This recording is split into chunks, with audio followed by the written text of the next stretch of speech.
So tell the world who you are and what you do, my friend. Okay, I'm Chad Mayo. I'm a UPS driver by trade. Been doing that for 25 years, but dogs on the side, and been working on the Mollosso Presa Mayo project for. I think we did our first breeding in 2018. Am I right, Joe? Yep. I got my buddy Joe with me. He's been doing this with me from the very beginning. Cool. So that's the basics of it all. Just been working on that project tirelessly since about 2018. I think is when we did the first breeding, and probably been doing 2 or 3 breedings every year since then. So there's quite a few dogs out there now, and they're all different. Each breeding was done for a different purpose. We're trying to get to a certain place, and it's a real back and forth thing, and it's difficult, but we're having a lot of fun doing it. I mean, that's all it boils down to. As long as you're enjoying the work, right? I just a little bit more about the background and everything. I've always been, Joe too, we've always been Neapolitan Mastiff guys since we were in our early 20s, late teens. Sure. And that has always been my favorite breed, and it's definitely a heartbreak breed. There's a lot of problems with Neapolitan Mastiffs, and I don't think that's ever really going to go away as a whole. You know, I think that's a breed that's always going to be riddled with issues from time to time. And, you know, there's healthy specimens, but you're always going to hear about certain specimens that aren't so good. But still, to this day, one of my favorites, and they are my favorite, and I still they're really a big motivation for this project, because the inspiration behind it was, to me, when everybody has a different idea of what a great dog is, but when I look at a quintessential Neapolitan Mastiff that has all the traits that fanciers would consider ideal today. It's amazing to me. It's an amazing animal. The way it moves, the proportions, it doesn't really look like a dog to me. It's something totally different. When you're talking about the Neapolitan Mastiff, are you talking about the show type or the working type, kind of tighter dog? I don't believe in that conversation. I think that a Neo that's done properly is a show type and a working type at the same time. Well said. Yeah, they're no different. I don't. It's the same line. What happens is there's an excuse that people make when they're showing you a dog that doesn't really have any type, but it's athletic and it's healthy, so they call it a working type. And then there's the other extreme where they're so extreme that they can barely walk, and some people would call that a show type, but that's not true. A true show Neo moves very well and can see and has lots of wrinkle and lots of bone, and it's a very impressive creature that can do its job. And its job is simply to just be an estate guard. It's just simply to be a guard dog. I'm not talking about bite work or any of that stuff. It's a guard that's at the house, and if someone comes around, that's a problem. You know, if it doesn't know said person, if it's not familiar with that human being. So that is the way that a Neo is supposed to operate. And so there's no reason it shouldn't be able to do both. So I don't like that division that people make. Well said. Very well said. And I'm glad you pointed that out. I've been talking to people recently, and it's like, if you have a good, true to type, working dog, it should excel at both. So I like that you said that. I just wanted to get your take on it. And it's rare. You know, it's rare to see a dog that has both. You know, that can do both. That's not common. Yeah. But that's what it should be, and that's what a lot of extreme breeds. You know, people just create these divisions and excuses to go one way or the other, and really, what we want is the ideal dog, and the ideal dog what's wrong with being beautiful? There's nothing wrong with a dog looking good, you know. I totally agree. Like some people get turned, oh, the dog looks good, so it must not be able to do anything. Well, that's a ridiculous thing to say. Yeah. You know, you want both with a dog like that. That's the ideal dog. If you don't have both, then you don't have a Neo yet. That's just not what you got. You got something else. That's how I look at it. Absolutely. I'm glad you said that too, because like I've always said, me personally, I'll keep a small number of dogs. So I want that small number of dogs to be able to function the way I need them to function, whether it be personal protection, home protection, what have you. But I want it to be a good-looking dog at the same time. Sure. What's wrong with that? I mean, I want my girlfriend to be good-looking, you know? Yeah. Well, I mean, I want my room to look good, you know. What's wrong with looking good? Everything's good. Everything's a little better if it looks good, you know. Yeah, I lucked out in that department for sure. Yeah. But when it comes to the dogs, I notice like, okay, I'm a pit bull terrier guy through and through. Sure. Like, well, no, I would say pit bull terrier is my number one favorite dog, but I have many. Right. But I do notice the true American pit bull terriers. A lot of them are very ugly. You know, and they're just not a good looking dog. I've seen some that are just way too houndy. Sure. I like a dog that still looks like, you know, a good gamey little bulldog. But I'm glad you said that. So what I wanted to ask you following that up is, what about the Presa Mayo? What link did you pull from the Neapolitan Mastiff to the Presa Mayo? That's good.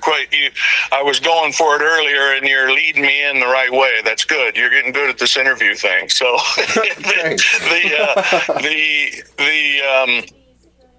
like I was saying before, I'm fully aware of all the problems that riddle Neapolitan Mastiffs, and so the first connection that I want to make between that breed and this project is, one of the goals of this project is to develop a dog that has an appearance that is super unique and that can rival a Neapolitan Mastiff. I don't want it to look like a Neapolitan Mastiff, but it's something that can rival that appearance and shock value, but have less health problems. And so that was kind of like one of my initial thoughts, is like, nothing compares to a Neo to me. That's just my personal opinion as far as appearance goes. And I can't think of another breed out there that gets me going the same. And so what could I come up with that does? And so that's kind of how the concept was born in my head. Giant cat movements. Well, I was about to get there. So the Mastino, the way that it moves, it doesn't move like a typical canine. And that is one of the traits that I want to be part of this project. Neos are real long in body typically, and they have a lot of reach. They're the way that they move is a very prowling type of movement. It's very cat-like if you compare it to a tiger or a lion. Whereas, like, if you look at an English Mastiff, they're huge, but they move like dogs. They just move like dogs. But if you look at the way that Neapolitan moves, it's very cat-like, and that's a trait that we've focused on in this project. And if you look at some of the crosses that we've done that are heavier on the Mastiff side of things, you'll see that cat-like movement come through quite a bit. That was actually one of the goals of the Colossal Mastiff, Lamone. That's a good friend of mine. Cool. Yeah, he prefers that when he looks at his final structured dog, and these are very, very big dogs. Even though it's a breed he created, he prefers more that cat-like movement. He keeps the full tail, and he prefers that whole thing. And apparently, for what he wants, it's working for him. So, what I want to ask you next, and I know some won't understand, and that's okay. If you give 10 different chefs the same ingredients, you're going to come up with a different plate every time. What went into the initial Presa Mayo? Okay, so this is pretty public knowledge now. I used to kind of keep that to myself, but in today's world, it's kind of a waste of time because someone could just do an embark on a dog and figure out what's in there. Exactly. So the first initial cross that we did was a straight up bull terrier to a Mastino, to a Neapolitan Mastiff. Mm-hmm. The female was actually the bull terrier, a little 50-pound dog, mm-hmm. and bred her to a monster. He's 180, 185, big. Mm-hmm. Big, typey, the kind of Neo that a lot of people wouldn't like. And Neo people would love him, but I mean, like, just general canine people, they'd be like, ew, It'd be hard for them to the slobber and all, you know what I mean, all the stuff. Sure. And so we did that initial cross, just got one puppy out of it, and I was going to have a C-section done, and she had the puppy on the way to the vet in the back seat. It was really cool. It was really cool how it all happened. Mm-hmm. And that puppy is the foundation of everything so far in the project.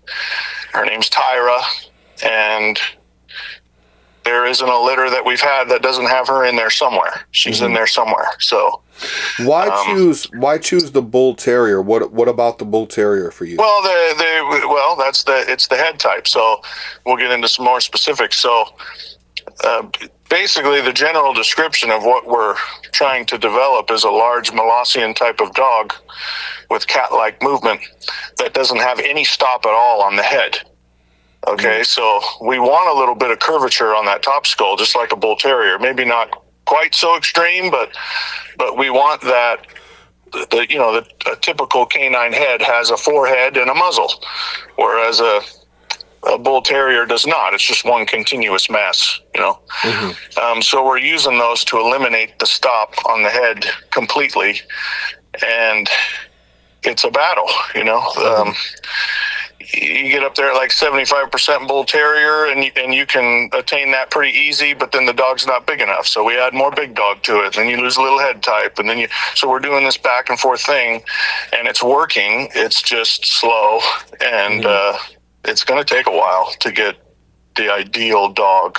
I don't think that's been attained yet. It's going to be a while to just get one or two of them, and then replicating it'll take even more time, But why the elimination of the stop? Is that for for cooling? A few reasons. So one is just because it's an interesting look. It separates you from everything else, the appearance itself. So and if you think of big cats, if you think of lions or tigers, they're the same. They don't have any stop on their forehead. It's just one continuous cascading profile. So in my head, I thought, well, that looks good. Okay, that's cool, and it's going to separate you from the other Molossers, right? Like some people that aren't in the canine world might confuse a Presa with a Corso or something, or they might confuse a Boerboel with a Corso if they just don't know what they're looking at. Mm-hmm. But with the direction that we're going, I don't think that's possible once it's attained. I don't think that. I think it'll stand alone completely. It'll be very easy to recognize a Presa Mayo when you're looking at it. And then the other reason why is, in my head, I say to myself, well, if nature's already developed a head type like that for a predatory animal, in a big cat, for instance, I know it's not a cat, it's a dog, but they both have 4 legs and they're both predators.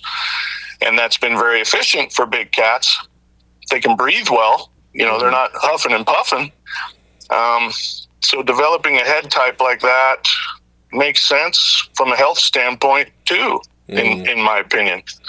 And you see that kind of head type in a lot of animals. It's not just in big cats. I mean, sheep have it, bovines have it. You see it in certain bears, not all of them, but some of them, polar bears, they don't really have a stop.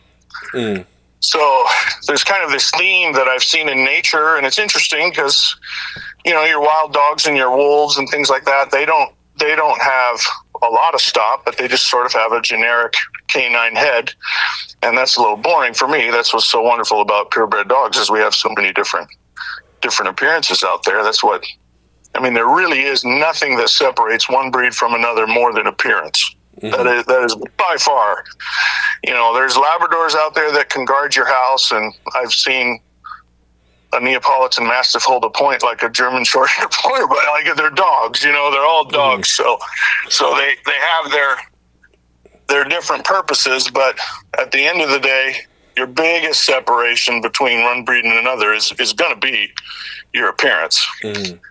Yeah, absolutely. So I think I put a lot of emphasis on appearance, but don't hear me the wrong way. I'm not saying that like all that matters is looks. I'm just recognizing that that's important, because if you don't have that, then what's the point of doing it? Like, what's the what's the point of making a dog that has a certain job that just looks like something else that's already out there that does the same job? That doesn't make any sense, Right. So yeah, going back to what we were that's talking about earlier. Yeah, that's 100%. The goal there with the head type, and that's what there's already lots of guard dogs out there. There's lots of them.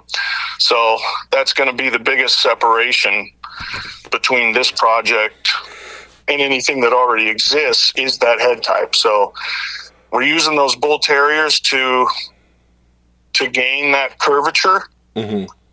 But everything else about the head, we're trying to keep more Molossian, which would mean more lip, bigger heads, more underjaw, more eye separation, a lot of things that I'm not just trying to slap a bull terrier head on a big dog's body. There's more art to it than that. So mm-hmm. it's hard. I mean, it's been a road, but it's yeah. I think everything that's kind of materialized so far is what I would expect to happen. There haven't really been any huge surprises or anything, and it's just kind of a slow evolution, just like any breed out there that's ever been developed. No one made a breed in 10 years, It takes a long time. And you said you did your first breeding on this in what year? 2018. 2018. And then, okay, so I'm picking up everything you're putting down. I've seen a lot of pit bull terrier to bull terrier stuff. I've seen a lot of Stafford to bull terrier stuff. Yeah. But this is the first time where, and in my mind, based on what I've learned so far, maybe I'm wrong because I'm not a scientist, but I think that would give them better wind even. As far as a longer snout, a bulged snout would give them more of a coolant system. For sure. A longer snout already does that. Don't quote me on that. It's just what pops into my head. So if you have a longer snout and it's already a better cooling system in hot weather, I wonder if that bulged snout would benefit that as well. I don't know if it benefits it, but it doesn't hinder it. And at least that's what we've seen so far. I have not had any breathing problems with any of these dogs. Like they got plenty of gas for my lifestyle anyway, And where are you located? I'm north of Seattle, so I'm not in like a super hot climate or anything like that. But okay. I've sold dogs to people down south and Florida, Georgia, and they're doing great. They don't have any issues with the heat. Lawton, Texas, yeah. Mm. But it's still an animal, and it's not a game dog. It's a little heavier set than that. A lot of these crosses, but going back to your breed conversation, there are other breeds in there. That's just what we started with. We've also put some Boerboel in there as the years have gone by, mm-hmm. and that's it. Just those 3 breeds. That's what we've used. Gotcha. Yeah. We might throw something else in there at some point, but maybe some Mastiff, like some English Mastiff, just for sheer size. I could see that happening at some point. It would have to be the right dog. We haven't used any press up. People get really confused about that because of the name, but we just put that in the name because for the same reasons Presa put it in the name. It's just a word. It just means grip or bite. It's a gripping dog. It's a biting dog. Mm-hmm. I wouldn't be against it. It would just have to be the right kind. The way that Joe and I think about it is, when it comes to the bull terrier, it's going to hinder your size and it hinders your bone in a dramatic way. Like, it fights all of that. And so I just go to the big boys because I'm trying to get these dogs up to, I like to see a male at 140 to 160 pounds, which is pretty big. And a bull terrier just fights that to the end, So you got to go big, got to go heavy, a lot of bone. Yeah. And you do some of these crosses, and you might use these monsters to do it that are just super over the top. But once that bull terrier's in there, it knocks that out of there pretty quick. I mean, it'll reduce your bone by half.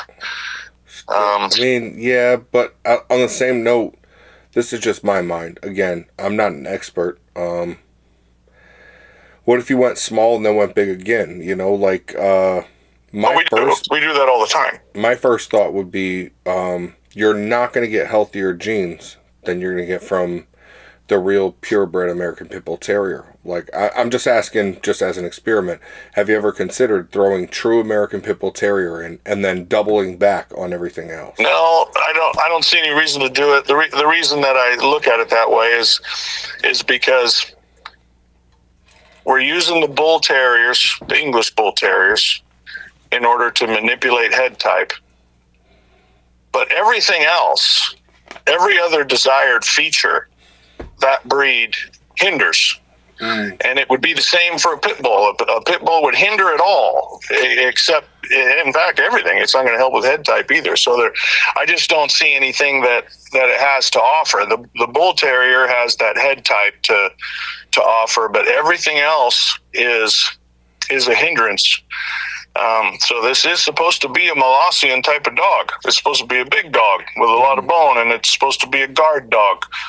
And a lot of these crosses along the way, the applications are great for, they can do all kinds of stuff. They can, you can put them on a hog, you can do bite work with them, you can do all kinds of high endurance stuff with them, but they don't necessarily represent the end goal. I'm going for a dog that's much larger than that, with a lot more bone. That's more of an estate guardian type, like a Neapolitan, just healthier, a little more active, a little more zip to them.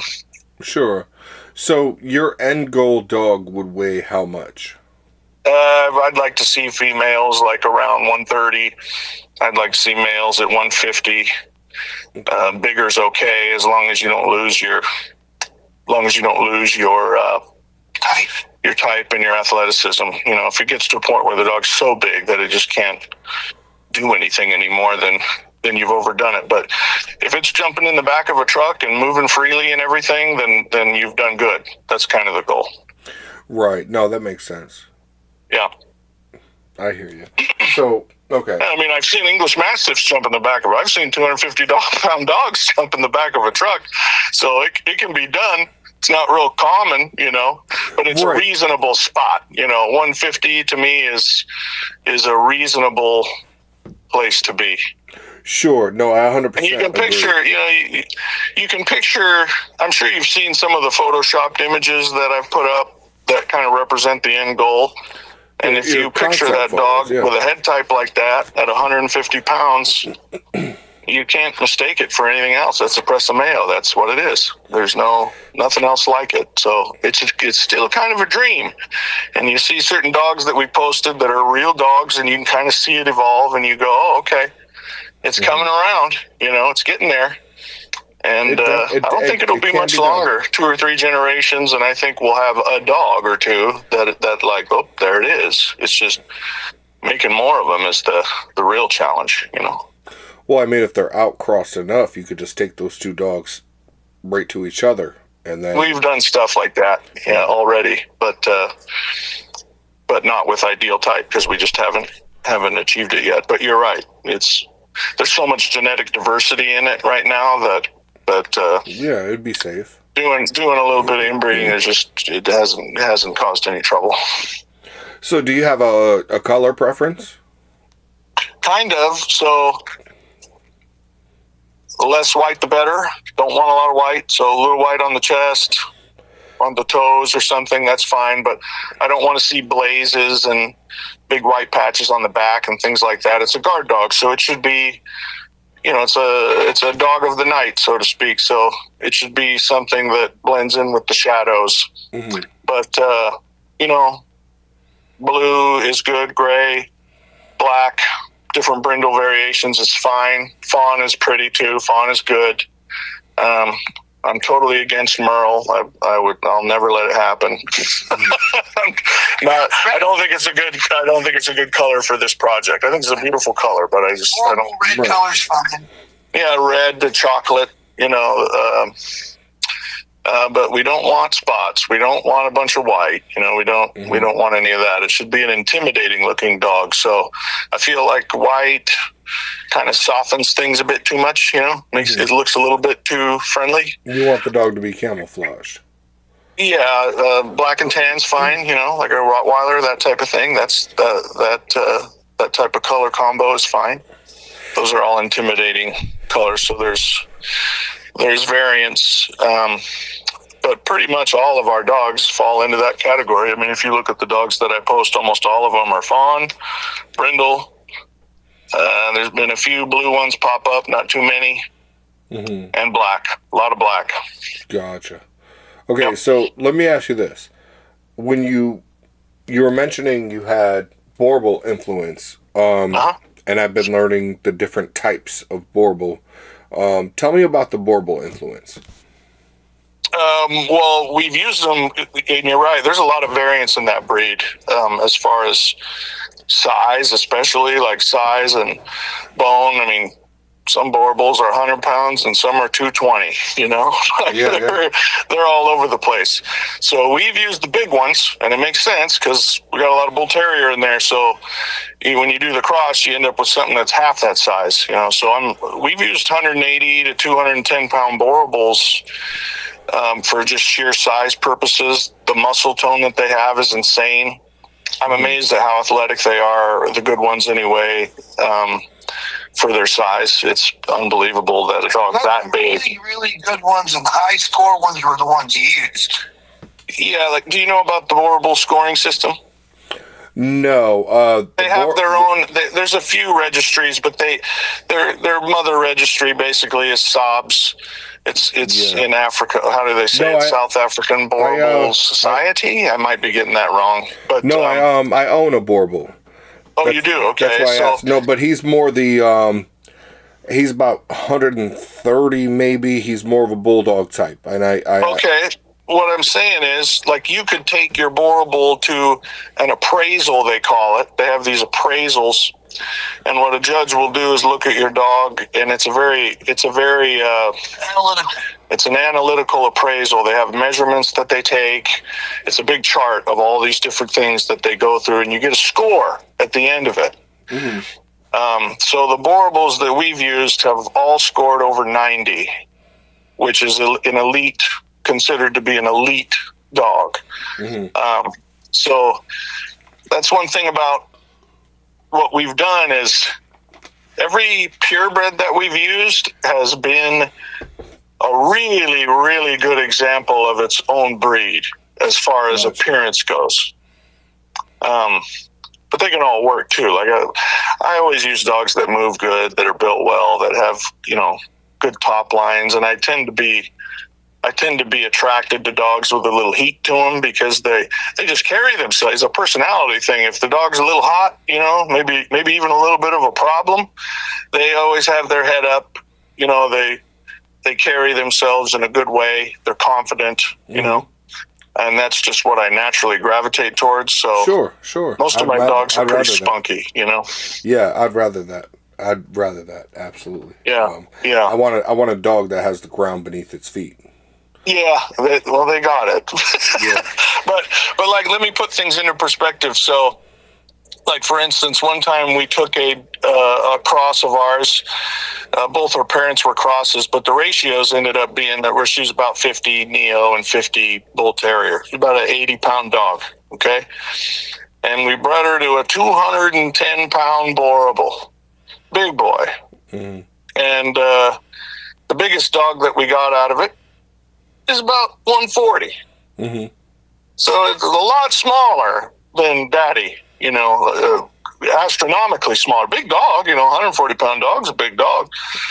But it's a testament to how much that bull terrier will reduce your size. And that's only 25% bull terrier. And it knocked over 60 pounds off the top from the father's weight, So, and there were other dogs in that litter that are still pretty little, like 90 pounds.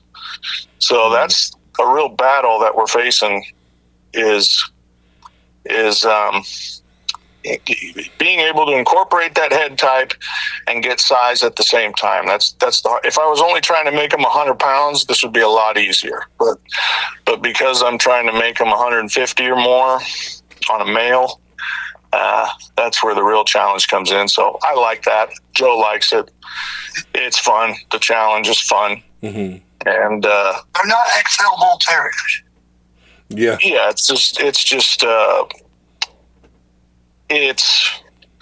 I don't know. I wouldn't have any fun doing it if it wasn't hard. Yeah, no, I got you. I know people are going to say this because it's a frustrating, painful, heartbreaking breed. So why? Actually, this is easier than Neos, which is the funniest part. I gotcha. It is easier. I mean, the dogs are healthy. You know what I mean? Like, there's no big issues that have come up. They're breeding naturally. Most of them are. I get C-sections done a lot just to make sure that I get them all out of there alive. But they, naturally just fine. I've had a couple people I've sold dogs to. They just let them go and they just push them right out of there. This is just outside looking in. Have you ever considered maybe doing an outside cross of a bull terrier straight to a Boerboel and then taking something from that back to what you have? Oh, that's absolutely. I mean, both those breeds are already in there, so we haven't done that exact cross yet, but we would do it. Because I think I don't know, this just got to be the right dogs. That's all it is. It's just got to be the right specimens. Exactly.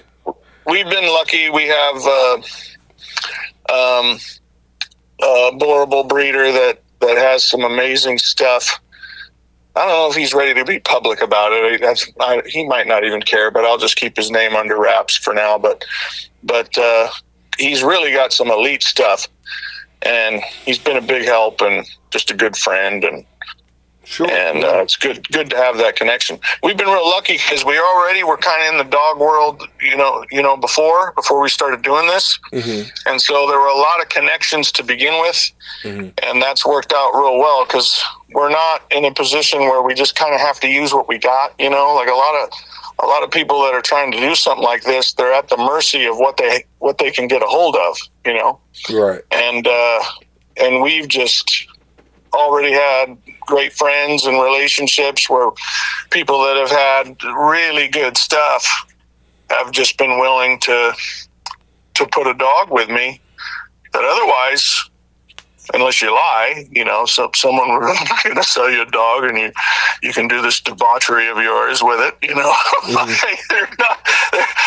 going to say this nice purebred dog and you're going to try to develop this abomination or something. We haven't really had to deal with that too much. So it's been we're grateful for that, for the friends that have helped out and whatnot. Absolutely. Yeah. How many dogs do you have now? I think 13 adults. Gotcha. And what is your got some puppies right now and stuff, but 13 adults. Yeah. Gotcha. And too many. Too many. I don't like having that many, to be honest. I feel that. The total number of puppies out there is a lot now. It's a chunk. So, walk me through a little bit of your feeding regimen. Oh, feeding regimen is... we don't really... What we're feeding right now is for health. It's pretty good dog food for health. We just get it at Tractor Supply. Diamond makes it. We do the 30-20 for most of the adults, so it's 30% protein, 20% fat. And we like a high-fat diet on most of the dogs. It's hard to make my dogs fat. You can't really do it. You just feed them and feed them and feed them, and they burn it off. They got a pretty good metabolism on them. But there are little unique things that we do for a lot of dogs just because of their personal needs. Some dogs, I think they do a little better on raw, so we go raw with them. Or we do a little combo with a couple different dogs. Or the puppies, we don't do the 30-20 with the puppies. It's too much protein. It makes them grow a little too fast. So we'll have it on a food that's maybe not so hot. Maybe a I don't know, a 20-16, something like that. So we switch it up. We there's not like an exact regimen that we do for all the dogs. Just to the condition of the dogs. Yeah. Change it a little. I think weather has a lot to do with it too. What works for me, I don't think would work as good for someone in Kentucky where it's 100 degrees outside with all that humidity. You might want to do something else. I think climate has a lot to do with how a dog should be fed. Sure. Do you supplement at all? Do you use certain vitamins? All the time. Lots of all kinds of stuff. We will do green lipids. We do a lot of green lipids. Yeah, that's kind of a new thing we've been doing for the last few years, maybe 3-4 years. Yeah. That's great for tendon strength, for growing puppies. If I think, with all this Mastiff blood in there, you'll see a lot of loose joints and stuff as some of these dogs are growing. Sure. And so those green lipids are great for that. We'll do, if you see any deformities happening in bone growth, we might do like a sure grow or something to make sure that they're getting all the nutrients they need. Right. If you start seeing some turnout in the pasterns or something, or some curvature in the frontal limbs, we might do that. Ester C, we'll do stuff like that. And then, of course, just taking weight off of a dog. If it's growing a little weird, just make it a little bit skinnier. That'll help. So while the dog, with the big dog blood, you might not like the way it looks, but you're better off. Just lean that dog up a bit, and it might not be as pretty as you want it to be for a little bit, but just let it do its thing, slow it down. Yeah. And then when those joints tighten up, you can always pack the weight on later. So that's good advice for new puppy owners, because I've seen people mess that up and really ruin a dog. And they have this healthy, chubby puppy, but it's way down in its pasterns because it doesn't have the strength. The tendons don't have the strength to hold that chubby puppy up no more. And the people, they just keep going with it. They just keep feeding that dog, you know what I mean? And it'll cause permanent damage. So there's an art to growing a big dog. There's a little bit of an art to it. So you would say that lack of this or that can highly contribute to whether or not a dog's going to have good hips, good joints, whether they're, splayed or, cowhocked or easty-westy. All day. I mean, the thing is especially with the big dogs, like, you're not going to see this stuff too often in a game dog. Like, little game dog tops out at 60 pounds or something.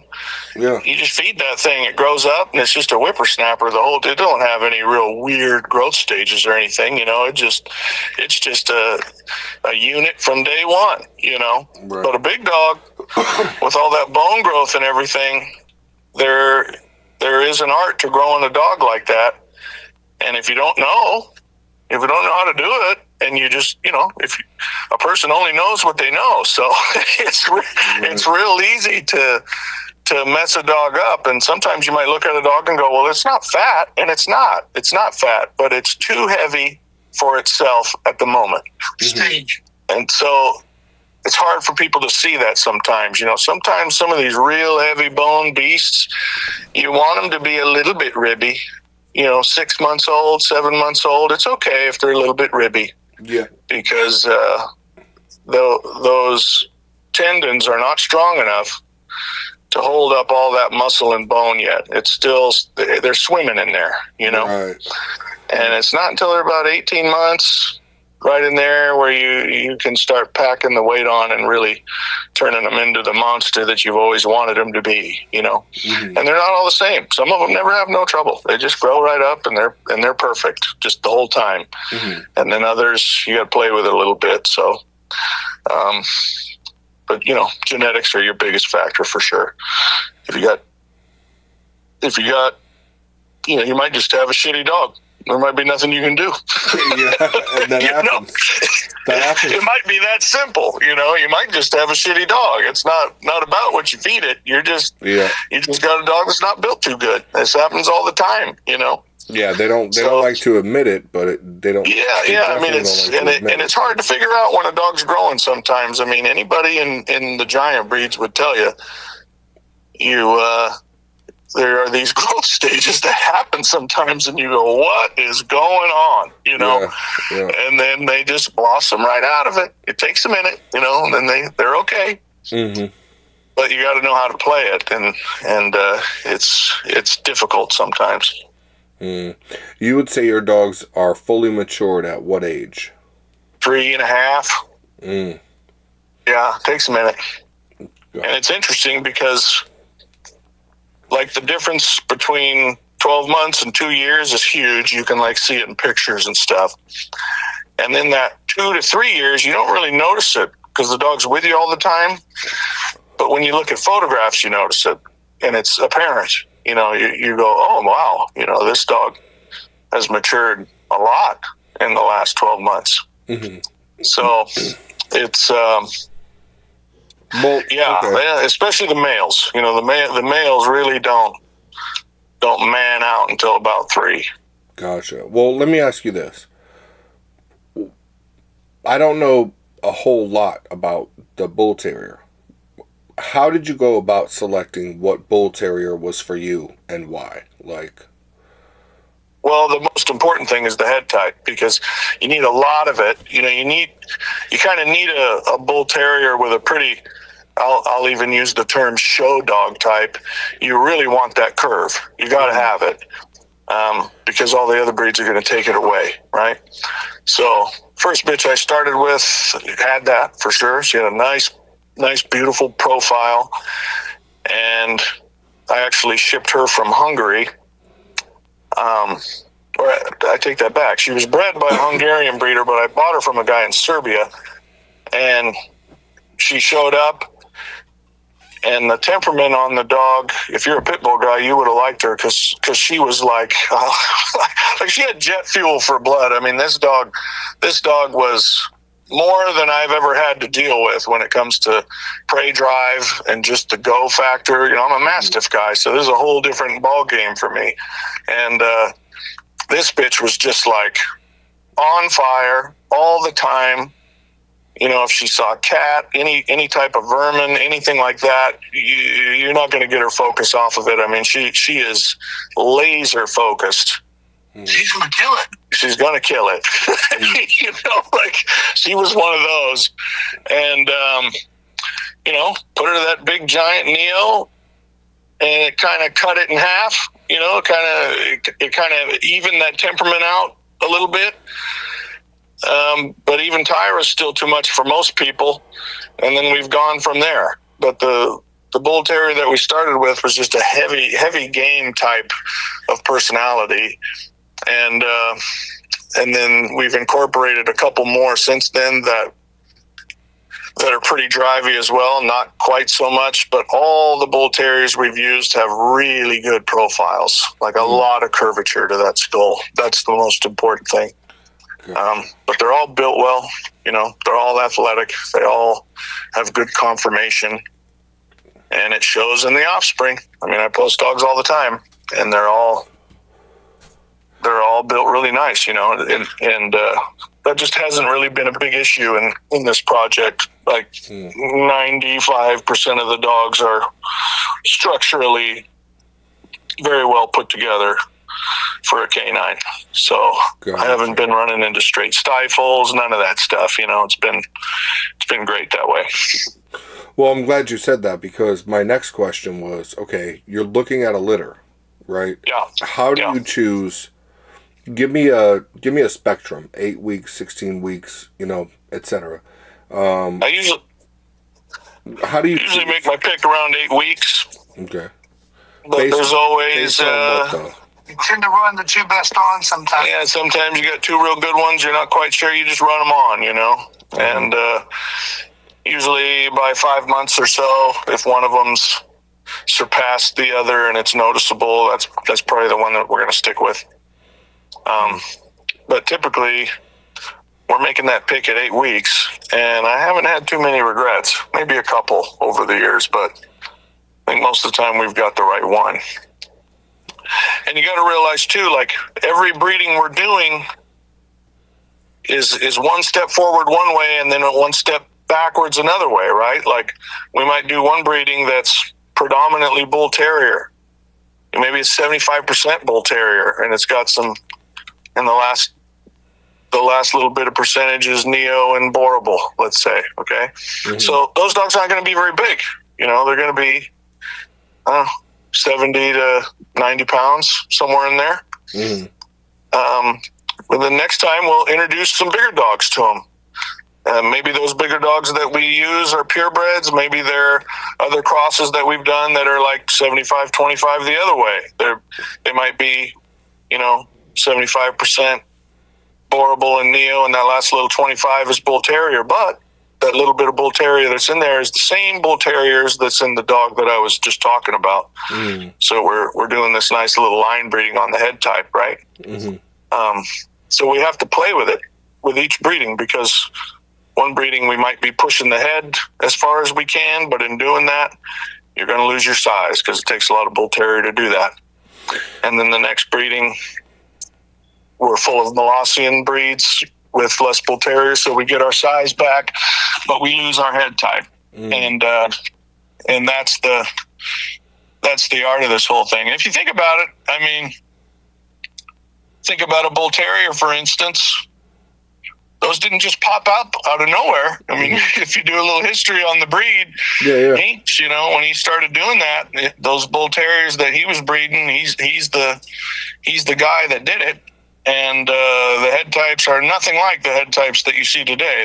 That sort of evolved over time. A lot of that started happening after he was gone. I wonder what he would think about it. Would he be into it? Would he be disappointed?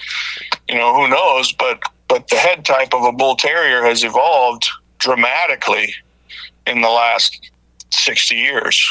Yeah, I've seen the old photos, and right. It looks, pit bull, dogo. It kind of gives that same.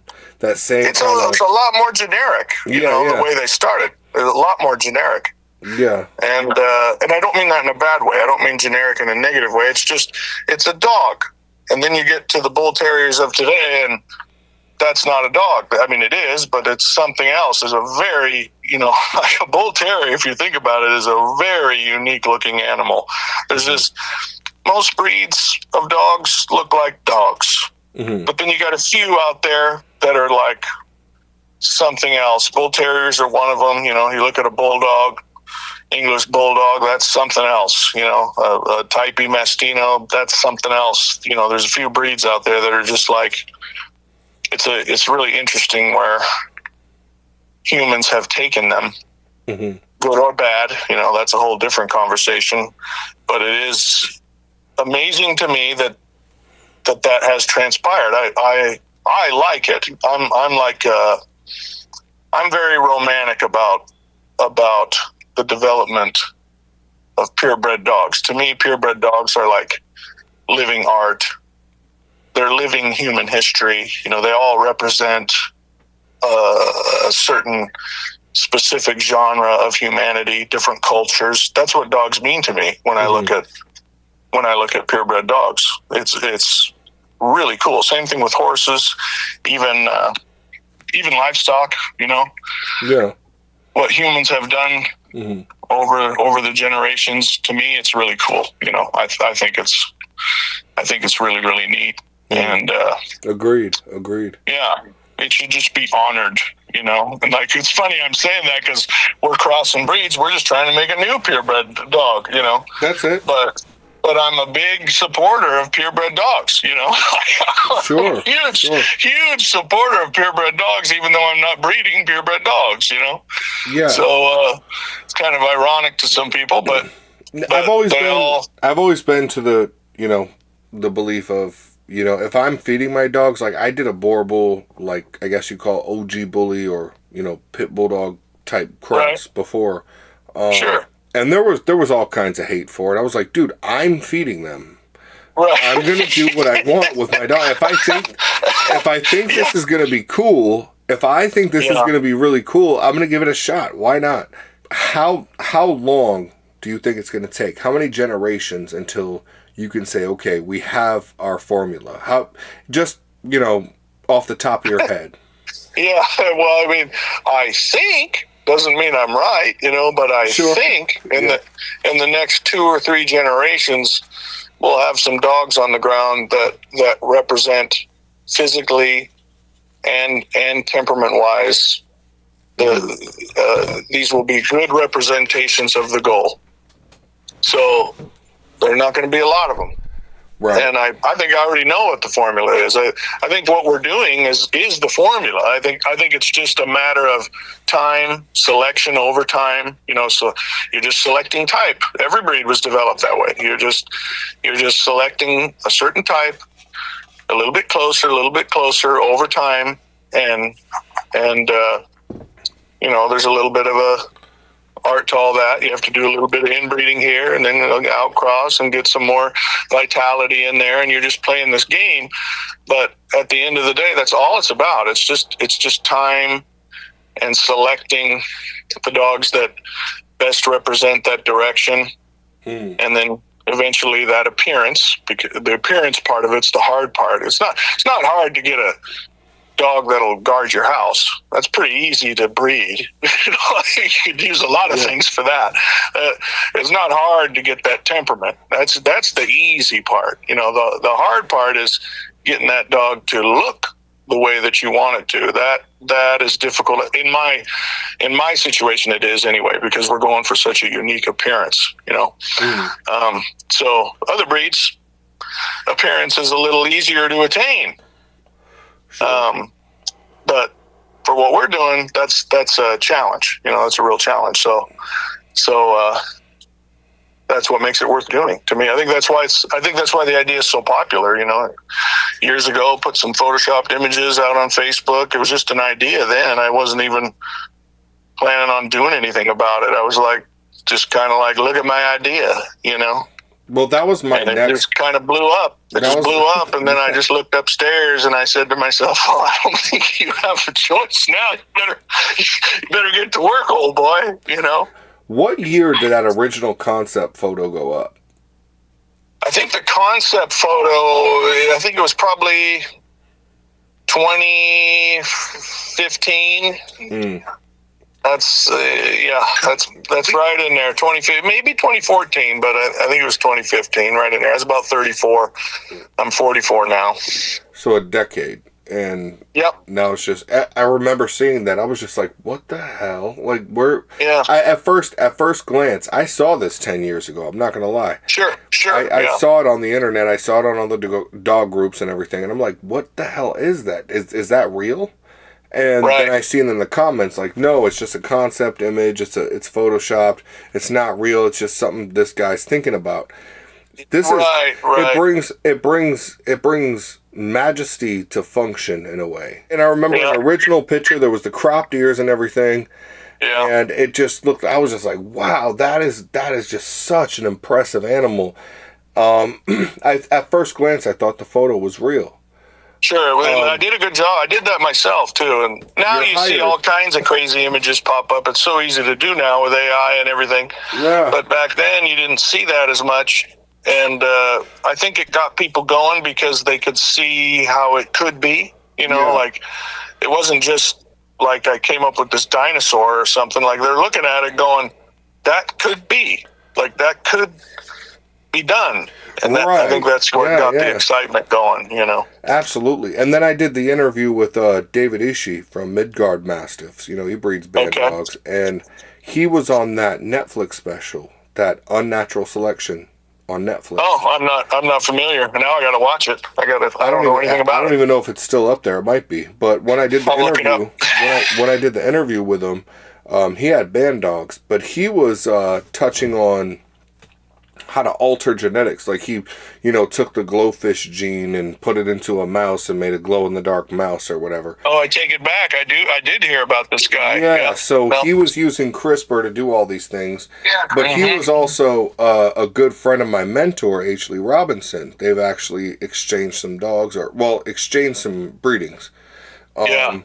But in the interview that I had with him on my channel, it was so interesting. He was like, imagine if you could literally just select the genes you want for the perfect dog. And my brain just went ape shit. He was like, well, if I can get a mouse to glow, what if I could put like an armadillo shell on a dog? Like he was just, like just going, off on a tangent. But I mean, if you did one thing, that tells you what the possibilities are. So, going back to, we have to fully map the dog genome to do that, though. It's not done. Yeah, of course. The human genome is. Yeah, it's not going to happen overnight, but I mean, hell, 100 years from now, what is dog breeding going to be like 100 years from now? They're already talking about, like, sure. They did clones of certain XL bullies already. One of which I just saw in the news recently. And it's a whole litter of just that dog, exactly, like genetically a clone. I was like, man, if we could do that, and then going off of that, talking about what David was talking about in that interview, 100 years from now, could you imagine the dogs that we're going to come up with? I mean, holy shit, dude. It's fucking mind-boggling. It might not be what you think. I've thought about that a little bit too. I go a weird way in my head with it. I think if it goes that direction, I could see the day coming where dog breeding as we know it today isn't really a thing. Pretty soon you're just downloading something into a computer and just growing your little pet, whatever you want. You just grow it in the petri dish, so to speak. I'm simplifying everything, but you just order the kid. You just order it, and you just pick whatever you want. You do your own thing, and you make your own little pet. And all of a sudden, things that we know today just might kind of dissipate. We'll see how it goes. But, well, I mean, I'm an interesting thought. I'm definitely an unapologetic, diehard Christian. Very much failing, but a Christian. That's a good way to say it. just like the rest of us Christians, we're failing, but we're trying. But it's fundamental to the belief system anyway. We're all sinners. We're all failures, right? Absolutely, and that's why I went to the cross. But if it crossed the line over to human cloning, I think that's when you're playing with God. But I think to a touch, in a sense, we're already kind of. Not that far, but in a sense, with the dog breeding game, we're already kind of doing that a little bit. Like, no, I want my animal to be like this. And I get it, but at the same time, there's a fine line, like, how perfect do we want it? And this is where, like, we were talking about it earlier briefly. It's like, okay, I want a really sexy looking dog. Something that looks just really intimidating, really clean, really sleek. But I also want that dog to do his job without being shaken. It's like, is it? It's almost unattainable. You know what I mean? Like, well, that's what makes it cool when you do attain something great. That's the balance of it all. Yeah. If it was easy and you could just decide, then it takes a little bit of the wow out of it. That's what makes the competitive part of it fun. It doesn't matter if it's a show dog or if it's a working dog. The great ones are rare. That's what makes it cool. Because then when that great one comes along, it beats everybody else, and the losers go home with their head down, or maybe they're just in amazement of the dog that just beat them. If they really have a good grasp on things. But that's what makes it cool. Is it's hard to do.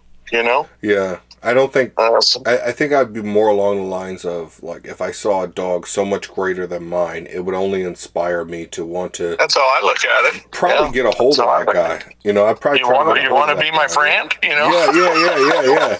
Can we use that? Like, can I use that? Can I get would you like to be friends? You know. Yeah. It's just kind of you want to get along with someone like that. You know. Yeah. You know, I think the internet definitely was a blessing and a curse as far as it's both. It's totally both. I get exhausted with it sometimes, but it's just the reality of today. You got to use it. You know, you have to. Yeah, especially if you're marketing something. Yeah, and I mean, think about that with this project. It's like, I mean, it's crazy that we've been able to find homes for all these dogs, and literally we have found homes for all of them. Like I haven't culled any puppies or anything like that, unless there's like a serious health problem or something. Right. But there hasn't been any. There's just been a couple puppies that were like seriously injured by a mother or something like that. You know, just like weird freak things. Yeah. But yeah, I mean, like the buzz has been enough. Even with the early crosses, like I have been able to home them all, and you know, this hasn't turned into some situation where the shelters are full of Presa Mayos. That's not an issue. Right. I hope it never is. You know. Sure. So it's been good that way, and the internet has a lot to do with that. You know. Yeah. Well, I mean, we got to give credit where credit is due. Yeah, social media, you know. The Facebook group's up to like, I think we're almost at 80,000 followers. Yeah. On the Facebook group. It's pretty strong. And that's just happened by osmosis. Like I haven't paid, you know, you can like buy more followers and stuff, you know. I haven't done any of that. I wouldn't be able to sleep at night. Its own. I wouldn't be able to sleep at night if I did that. Like the YouTube is doing good. We're just past 36,000. But nice. But they're 36,000 like real followers who want to listen to what I'm saying. Right, exactly. So that's worth it. They're following you, whether they like you or they hate you. They're following you. It's real. Yeah. I'll take that. I'm fine with that. Yeah, same here. So okay, the Presa Mayo. How many litters do you have per year? If 2 or 3. 2 or 3. Okay. Just 2 or 3. Yeah, usually 2. So it's just enough to break even, really. You know what I mean? It's and that goes back to what we were just talking about. If I was having more, I think I would get stuck with a lot of them. I don't think I could home them all. Right. I don't think I could move them fast enough. You know. Right. So it's I try to keep it at a place where if you get in a bind and you got to hold on to some puppies for a minute, you can handle it. You know, don't overextend yourself. So 2 seems to be the magic number, and they usually end up being about 7 to 10 puppies each litter. Right. Yeah. Yeah, that makes sense. Okay, so out of your litters, okay, give me a percentage if you could. Like how many are going to working homes? How many are just pets? How many are just you know property guardian? What do your percentages look like as far as what you're almost producing? All of the puppies have just been sold to pet homes. Sometimes they're sold to someone that wants to be like involved in the breeding side of it. Mm-hmm. But that hasn't really materialized. Like just people, what's the word I'm looking for? They just they don't get the job done. They just got things going on. It's not because there's anything wrong with them. It's just they're just not ready to do it, you know.